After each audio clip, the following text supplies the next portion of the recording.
Whoa, look at this. We have another example of that thing that activists continue to tell us isn't happening at all. A trans-identified male just dominated the girls' 200-meter varsity at the Sherwood Need for Speed Classic in Sherwood, Oregon. Wow, color me surprised that a dude won a race against a bunch of chicks. Aayden Gallagher, a boy who identified Gallagher, hilarious, great surname, as a girl, set a new record after easily defeating his female competitors. And while I would love to show you the footage of this, well, as you can see, the media has been disabled in response to a report by the copyright owner.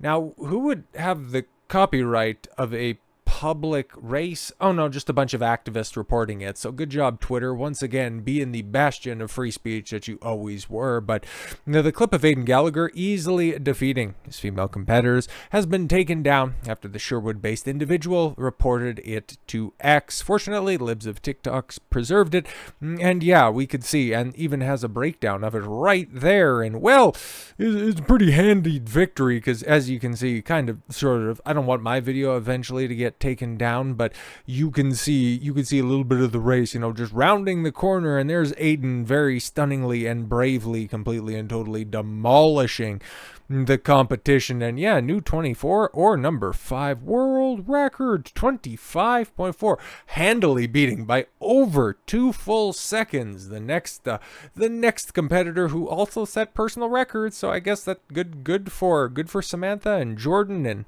everybody else in that race who finished very close to one another. But as you can see, kind of from the body language, I wish I could blow that up a little bit more, but that's just the way that it is right there. But girls in the competition, yeah, just looking over and going, oh yeah, really? No, that's fantastic. But a male just won the girls' 200-meter varsity in Sherwood, Oregon. He set a new record for the girls' race. These high school girls just had their dreams stolen from them because the school is catering to the delusions of a boy who pretends to be a girl. He is a cheater. No, not a cheater at all whatsoever. I don't think that is at all an accurate representation of what you see right there. That right there is a stunning and brave man who is living their authentic life. And you would be a bigot to go ahead and point that out. Now, of course, all things considered, I don't necessarily know the political proclivities of high school girls, nor would I ever purport myself to be an expert in that area. I would just wonder, and especially for the people that allowed for this stuff to happen, what do you think was going to happen? Who do you think that this was going to cater to? It always ends up catering to lesser athletes going from one direction to another, because I don't see Jason, who formerly lived their life as Jennifer, coming over and dominating the competition. Haven't seen that yet, and very unlikely to ever see that happen. But the people that continue to cheer this on are now starting to feel those repercussions.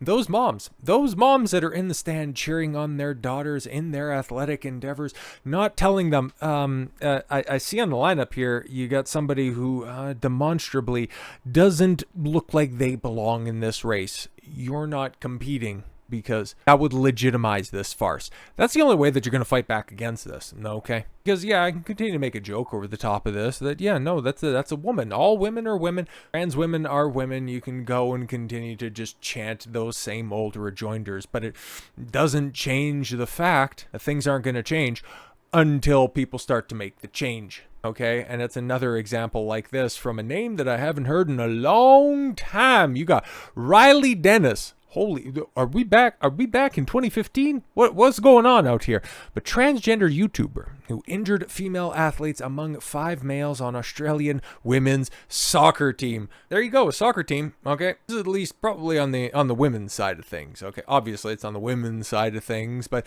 the legal adult side of things, I would just wonder how many of them would also unironically have parroted the chant of trans women are women. And now that they're missing out on their spots, that they're giving up 5 spots to trans women, I wonder how sympathetic to their plight they are moving forward, especially when you start to get outcomes, logical outcomes. You're dealing with different biological creatures on the field.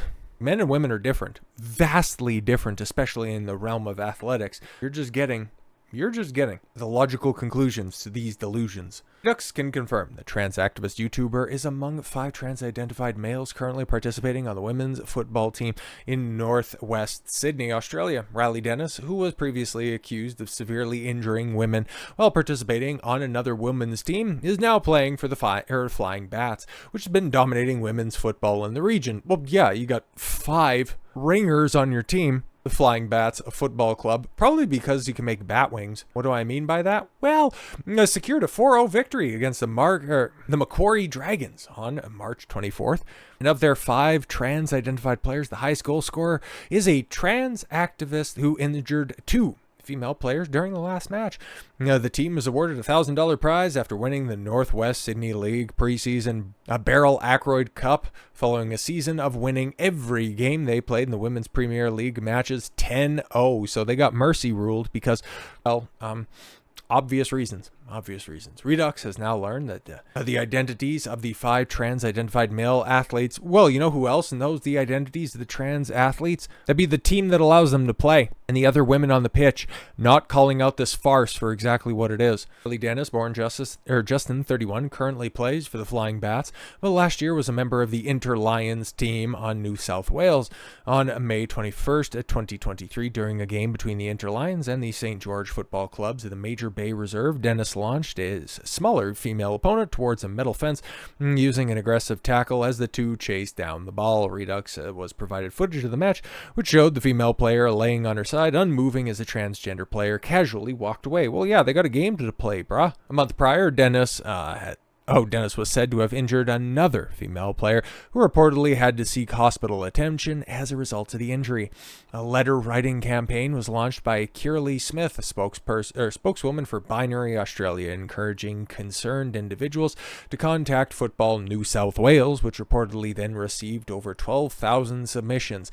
I just want to wonder, how many of those 12,000 submissions actually come from the female soccer players themselves? Because if they don't want to clean up their game, why should anybody else care? You can continue to just point and laugh at this nonsense, and yeah, change isn't going to happen at a systemic level until somebody ends up crippled. This is where we're at this point in time, okay? What's her name out there? The Riley Gaines chick. She was more than willing, more than happy to see Leah Thompson inside that change room. But the moment that she got stiffed on the podium, no pun intended, that was the moment that she started to speak out, more than willing to go along with the entire charade because it would have helped out her team. But the moment that it personally affected her, that's when she decided to, once again, pardon the pun, sack up and try to change the industry. That's why I find it really hard to care, because here they are, these women making all of these choices to go ahead and supporting all of these stunning, brave trans activists until the point where it starts to negatively affect them. Then they want to go ahead and just cling to the men that they would otherwise hate and deride out of society to go ahead and make the changes, make all the bad men just disappear from the pitch. No. You opened up the door. You allowed this nonsense to go on. You cheered and you applauded the stunning and braveness of it. Now, well, hey man, it's your bed. Lie in it. For her role in bringing awareness to the injuries sustained by female athletes, Smith was visited by New South Wales Police and handed an apprehended violence order on March 30th that year, requiring that she neither discuss nor approach Dennis.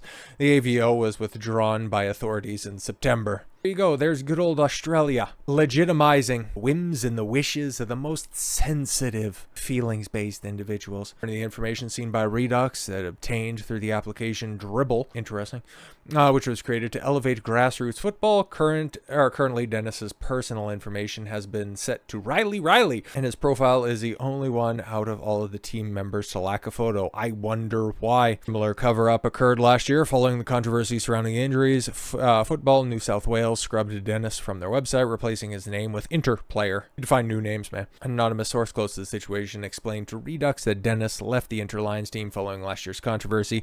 The source stated that Dennis then submitted at least 3 applications of interest for other teams, which were not accepted. The Flying Bats, however, approached his application to join the team. The football club's official website states that it has the biggest big gay women's and non-binary football club in the world, having been founded in 1985. Well, I wonder how many legends and retirees are still around to opine about the good days, the halcyon days, the days gone by, the flying bats of the past.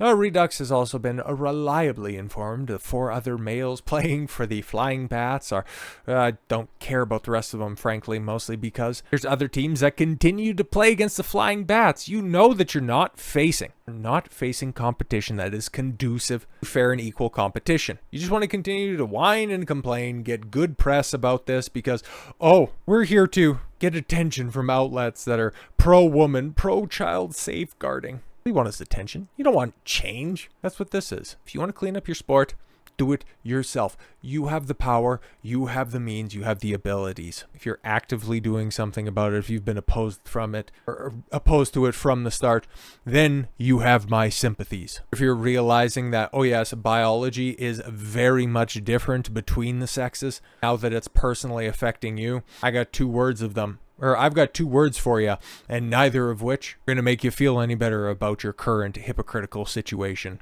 So with all that said, thank you all very much for the gift of your time. I've been Don Consuelo. I want you to follow your gut and get after it. Take care, everyone.